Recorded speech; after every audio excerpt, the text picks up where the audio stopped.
প্রাণের বন্ধুরা, আমার একটি ফেসবুক পেজ আছে এবং একটি ইউটিউব চ্যানেল আছে, নাম মুস্তাফিজুর রহমান তুহিন। আপনারা সবাই ভালোবাসা দিবেন, পাশে থাকবেন।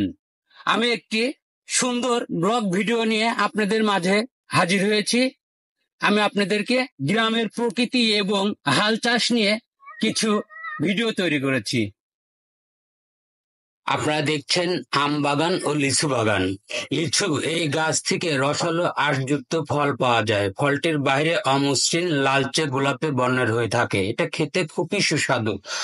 আম খুবই মজাদার একটি ফল। এশিয়া অঞ্চলে এই ফলন খুবই বেশি। দারুণ স্বাদের ফল আম। এই বাগানের ভিতরে মেহগনি গাছ আছে, যেটা আমাদের ফার্নিচার বানাতে অনেক সহযোগিতা করে থাকে। মেহগনি গাছের বীজ থেকে ডায়াবেটিস রোগের নিয়ন্ত্রণকারী ঔষধ তৈরি করা হয়। এই বীজের ফল বেটে গুঁড়ো করে খেলে ডায়াবেটিস নিয়ন্ত্রণ থাকে। কি সুন্দর ধান ক্ষেত! ধানের বৈজ্ঞানিক নাম অরিজা সাথিভা ওয়াসি। ধান জাত উদ্ভিদ। ধান উষ্ণ জলবায়ুতে এশিয়ায় ব্যাপকভাবে চাষ হয়। চীন জাপানের রাজাদের পৃষ্ঠপোষকতায় প্রায় 10,000 বছর আগে ধান চাষ শুরু হয়েছিল বলে জানা যায়। ধানের অনেক জাত রয়েছে। পাট পাটকে বলা হয় সোনালী আঁশ। আমাদের দেশে পর্যাপ্ত পাট চাষ হয়ে থাকে।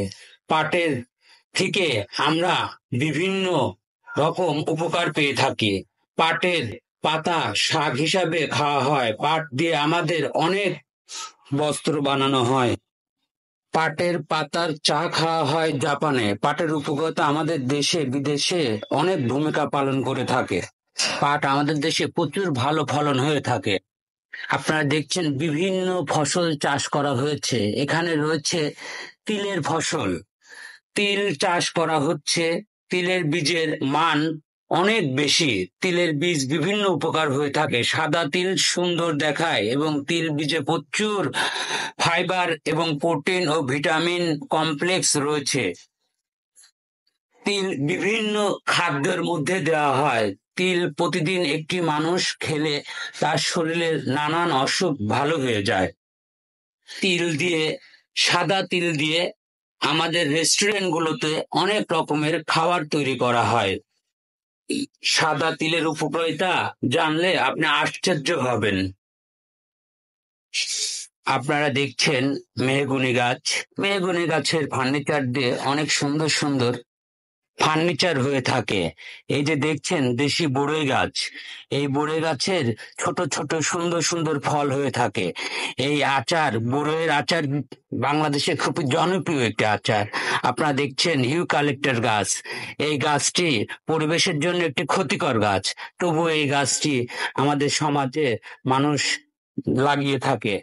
এই গাছ অনেক লম্বা হয়। এই গাছ দিয়ে বিভিন্ন খুঁটি ও খাম্বা হয়ে থাকে। এই গাছ আমাদের সমাজে বেশি একটা উপকারে আসে না। আপনারা দেখছেন গ্রামের প্রকৃতি ও সুন্দর একটি দৃশ্য। আমার ভিডিওটি আপনারা দেখছেন এবং ভালোবাসা দিয়ে পাশে থাকবেন। সব সময় আপনাদের পাশে আছি। আপনাদেরকে গ্রাম ও শহরের প্রকৃতি তুলে ধরবো। আপনারা সবাই ভালো থাকবেন। অবশ্যই আমার ভিডিওটি কেমন লাগলো আমাকে কমেন্ট বক্সে লাইক, কমেন্ট, শেয়ার করে জানাবেন। সবাইকে ভালোবাসা দিয়ে শেষ করছি। আল্লাহ হাফেজ।